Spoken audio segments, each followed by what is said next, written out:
Hello aspirants, आज के इस सेशन में आपका बहुत बहुत स्वागत है। आज हम इतिहास के सबसे बड़े ग्लोबल कॉन्फ्लिक्ट यानी द्वितीय विश्व युद्ध या वर्ल्ड वॉर 2 के उस पूरे डोमिनो इफेक्ट को डिकोड करने वाले हैं जो आपकी जनरल स्टडीज की तैयारी के लिए बहुत ही क्रूशियल है। देखिए, वर्ल्ड वॉर 2 को हम सिर्फ एक घटना की तरह नहीं पढ़ सकते, इसे एक टाइमलाइन की तरह, कॉज एंड इफेक्ट की तरह समझना होगा, और आज हम बिल्कुल यही करने वाले हैं। तो चलिए सीधे टॉपिक पर आते हैं। 1939 से 1945 तक चले इस युद्ध का स्केल कितना बड़ा था, जरा इसका अंदाजा लगाइए। करीब 10 करोड़ लोग इस वॉर में शामिल हुए थे और मौतें 50 मिलियन, जी हां, 5 करोड़ लोग अपनी जान गंवा बैठे। अगर उस समय के हिसाब से देखें तो ये पूरी दुनिया की आबादी का लगभग 3% था। ये आंकड़ा ही अपने आप में बता देता है कि ये कितनी भयंकर त्रासदी थी। आज के हमारे इस डिस्कशन का जो रोडमैप है वो कुछ इस तरह रहेगा। सबसे पहले युद्ध के प्रमुख कारण, फिर विश्व युद्ध की शुरुआत, उसके बाद युद्ध का वैश्विक विस्तार, मित्र राष्ट्रों की जीत, नई विश्व व्यवस्था और आखिर में विश्व युद्ध का भारत पर क्या इम्पैक्ट पड़ा। तो चलिए शुरू करते हैं हमारे पहले सेक्शन से, युद्ध के प्रमुख कारण। अब सवाल ये है कि आखिर इस महायुद्ध की नौबत आई क्यों? देखिए, इसकी नींव तो तभी पड़ गई थी जब पहले विश्व युद्ध के बाद जर्मनी पर वर्साई की बेहद कठोर और अपमानजनक संधि थोप दी गई थी। जैसे ये काफ़ी नहीं था, 1929 की ग्लोबल ग्रेट डिप्रेशन यानी आर्थिक महामंदी ने पूरी दुनिया की इकोनॉमी को झकझोर कर रख दिया। ऊपर से लीग ऑफ नेशंस पूरी तरह फेल हो गया, क्योंकि उनके पास आक्रामक देशों को रोकने के लिए अपनी कोई मिलिट्री फोर्स ही नहीं थी। और हाँ, ब्रिटेन और फ्रांस की जो तुष्टीकरण की नीति थी ना, जिसका क्लासिक एग्जाम्पल 1938 का म्यूनिक समझौता है, उसने तो जैसे जर्मनी के आक्रामक विस्तारवाद को खुली छूटी दे दी। इन्हीं सब इकोनॉमिक और पॉलिटिकल अनस्टेबिलिटीज की वजह से यूरोप में तानाशाही यानी डिक्टेटरशिप का उदय हुआ। एक तरफ 1922 में इटली में मुसोलिनी का फांसीवाद उभर कर आया, तो दूसरी तरफ 1933 में जर्मनी में हिटलर का नाजीवाद। दोनों का ही एक ही नारा था, उग्र सैन्यवाद और राष्ट्रवाद के दम पर अपने देश को फिर से महान बनाना।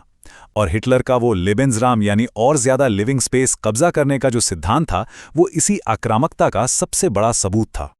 बढ़ते हैं आगे हमारे दूसरे सेक्शन की तरफ, विश्व युद्ध की शुरुआत। यहाँ घटनाओं की टाइमलाइन पर जरा ध्यान दीजिए, क्योंकि ये बहुत तेजी से बदलती हैं। अगस्त 1939 में हिटलर बहुत ही चालाकी से सोवियत संघ के साथ रिबेनट्रॉप अनाक्रमण संधि कर लेता है ताकि उसका ईस्टर्न फ्रंट सेफ हो जाए। फिर क्या था?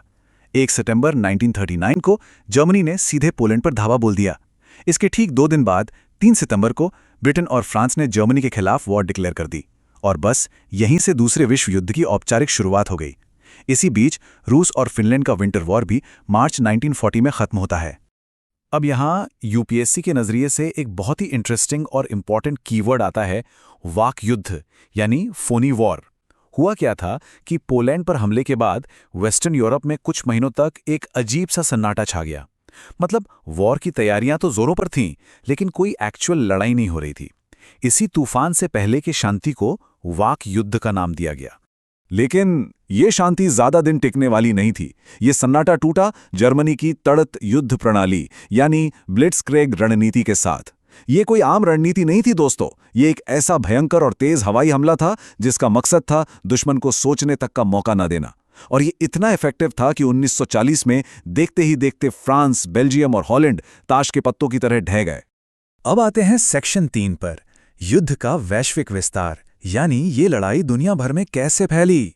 1941 आते आते ये वॉर सही मायनों में ग्लोबल हो जाती है। कैसे? अप्रैल में जर्मन सेना यूगोस्लाविया पे टूट पड़ती है। फिर हिटलर एक बहुत बड़ा ब्लंडर करता है। वो अपनी ही ट्रीटी तोड़कर रूस के खिलाफ ऑपरेशन बारबोसा लॉन्च कर देता है।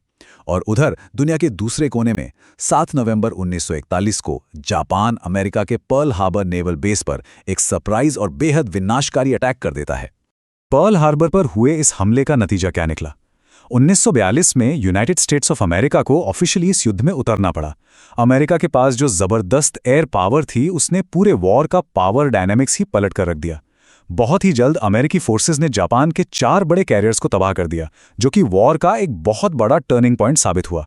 हमारा चौथा सेक्शन है मित्र राष्ट्रों यानी अलाइड पावर्स की जीत। तो जर्मनी का पतन आखिर हुआ कैसे? ये एक झटके में नहीं बल्कि कई फेजेज में हुआ। इसकी शुरुआत हुई फरवरी 1943 में, जब स्टालिनग्राड के भयंकर युद्ध में जर्मनी को पहली बहुत बड़ी हार मिली और उन्हें सरेंडर करना पड़ा। फिर रूसी सेना ने उन्हें ईस्टर्न फ्रंट पर पीछे धकेलना शुरू किया और कीव और खार्किव वापस ले लिए। 21 अप्रैल 1945 तक तो रूसी सेना सीधा बर्लिन पहुंच गई, जिसके बाद हिटलर ने आत्महत्या कर ली और फाइनली 7 मई 1945 को जर्मनी ने मित्र राष्ट्रों के सामने बिना किसी शर्त के सरेंडर कर दिया। यूरोप में तो युद्ध खत्म हो गया था, लेकिन पैसिफिक रीजन में अभी भी आग लगी थी और इसका अंत बहुत ही भयानक तरीके से हुआ। अमेरिकी राष्ट्रपति हैरी ट्रूमन के फैसले के बाद 6 और 9 अगस्त 1945 को हिरोशिमा और नागासाकी पर पहली बार परमाणु बम गिराए गए। इस तबाही ने 14 अगस्त तक जापान को पूरी तरह से घुटने टेकने और सरेंडर करने पर मजबूर कर दिया। अब हम पहुंच गए हैं सेक्शन 5 पर, नई विश्व व्यवस्था या न्यू वर्ल्ड ऑर्डर। इस युद्ध के बाद पूरी दुनिया का जियोपॉलिटिकल नक्शा ही बदल गया। जो पुरानी कॉलोनियल पावर्स थीं, जैसे ब्रिटेन और फ्रांस, वो इस युद्ध के बाद बुरी तरह कमजोर पड़ गईं और दुनिया के मंच पर उनकी जगह ली 2 नई महाशक्तियों ने, जो थीं यूनाइटेड स्टेट्स ऑफ अमेरिका और सोवियत संघ यानी यूएसएसआर। इस नए वर्ल्ड ऑर्डर के इम्पैक्ट्स बहुत गहरे थे। दुनिया में फिर कभी ऐसी जंग ना हो, इसके लिए यूनाइटेड नेशंस या संयुक्त राष्ट्र बनाया गया। ब्रेटन वुड्स समझौते के तहत विश्व बैंक जैसी संस्थाओं के साथ एक नया ग्लोबल इकोनॉमिक सिस्टम तैयार हुआ। एशिया और अफ्रीका के देशों में डीकॉलोनाइजेशन यानी आज़ादी की लहर दौड़ पड़ी। लेकिन दूसरी तरफ जर्मनी के वैचारिक बंटवारे ने दुनिया को एक नए और लंबे टकराव में धकेल दिया, जिसे हम शीत युद्ध या कोल्ड वॉर के नाम से जानते हैं। कमाल की बात तो यह है कि इनमें से बहुत सी व्यवस्थाएं आज भी हमारी दुनिया को चला रही हैं। और आखिर में हमारा छठा और सबसे महत्वपूर्ण सेक्शन, विश्व युद्ध और भारत। एस्पिरेंट्स, इस पूरे ग्लोबल इवेंट को हमें भारत की आज़ादी के कॉन्टेक्स्ट में भी देखना होगा। युद्ध के भारी नुकसान ने ब्रिटिश एम्पायर की कमर तोड़ दी थी। उसी समय भारत में महात्मा गांधी के नेतृत्व में जो आंदोलन चल रहे थे, उन्होंने पूरे देश को एकजुट कर दिया था। युद्ध के बाद जब 1945 में ब्रिटेन में क्लीमेंट एटली की लेबर पार्टी चुनाव जीती, तो चीजें और तेज हो गईं। कमजोर होता ब्रिटिश साम्राज्य और भारत के भीतर से उठता आज़ादी का तूफान, इन सब ने मिलकर भारत की आज़ादी की प्रक्रिया को बहुत तेज कर दिया। तो आज के इस सेशन को खत्म करने से पहले मैं आपके सामने एक बहुत ही अहम सवाल छोड़ना चाहता हूं। क्या 1945 में युद्ध खत्म होने के बाद दुनिया को वाकई शांति मिल गई थी, या फिर यह सिर्फ एक नए तरह के टकराव, एक बेहद जटिल जियोपॉलिटिकल चेस गेम यानी शीत युद्ध की शुरुआत थी, जिसके असर से हम आज भी अछूते नहीं हैं? इस सवाल पर जरूर सोचिएगा। इसी थॉट के साथ हम आज का ये सेशन यहीं वाइंड अप करते हैं। अपनी पढ़ाई जारी रखिए और आगे बढ़ते रहिए।